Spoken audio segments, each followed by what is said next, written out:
We are continuing our new series called Countertypes, and today I will be teaching on the type 5. This is an important one because this type 5 definitely doesn't always look like the other two type 5s. Before I dive in, let me explain what countertype means within the Enneagram. Every type, all 9 types, have a countertype, and this is due to all types having subtypes. You've probably heard them called self-preservation, social, and sexual, also known as one-to-one. These are the subtypes within each type, and they can also be known as instinctual variants.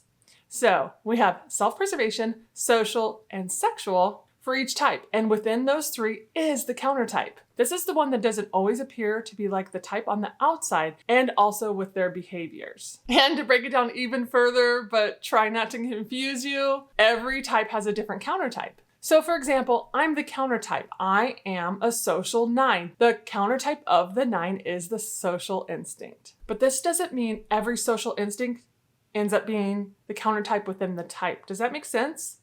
It could be self-preservation, social, or sexual within the type. And that's what I'm going to do in this series. For every type, I'm going to break down the countertype within the type. If you're new here, welcome. I'm Hillary, your certified Enneagram life coach, and I love to teach you guys the Enneagram in the simplest and easiest way possible. So what is the countertype of the type 5? It's the sexual instinct within the 5. We also hear that called the one-to-one instinct, but it can be called either sexual or one-to-one.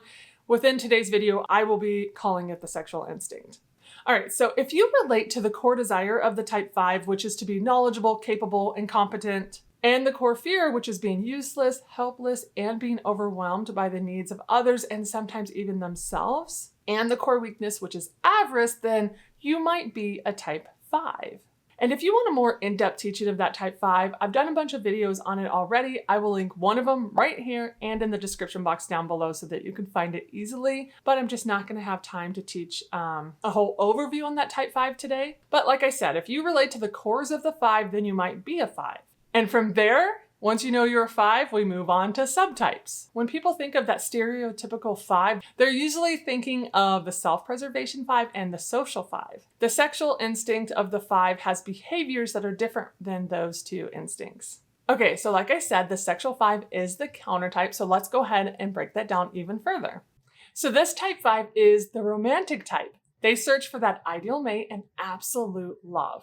They are motivated by finding that intense connection with another person. The other 2 subtypes of the 5, the self-preservation and the social, they are more focused on protecting their own energy and self-sufficiency, but not the sexual 5. They are more focused on finding somebody that's gonna share in their intensity and their quirkiness. This 5 suffers more than the other 2.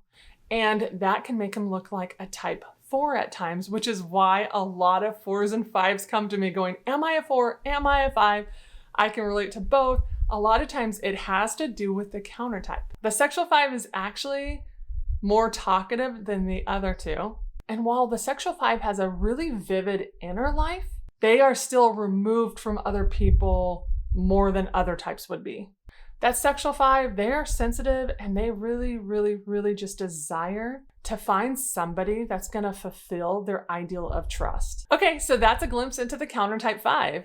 If you've always tested as a 5 or even just related to the cores of the 5, but didn't always look or act like that stereotypical 5, this might be why you might be the countertype 5. And if you want to learn more about subtypes, I've actually already done a complete video on all 3 of the subtypes within the type 5, and I'll link that right here and down below in the description. That way you can find it fast if you want to go give that a watch and learn more about all the subtypes within the type 5. All right, so that's all I have for that countertype 5. You guys know I never like to close these without letting you know if you've gotten to this point and you're still trying to discover your type or you need some coaching. I have good news for you. I offer typing sessions and coaching sessions and couples typing and all different things. I'll link that right here and down below if you still aren't really for sure of your type or you want some coaching. But that's all I have for today. I'll see you guys on the next one. Bye guys.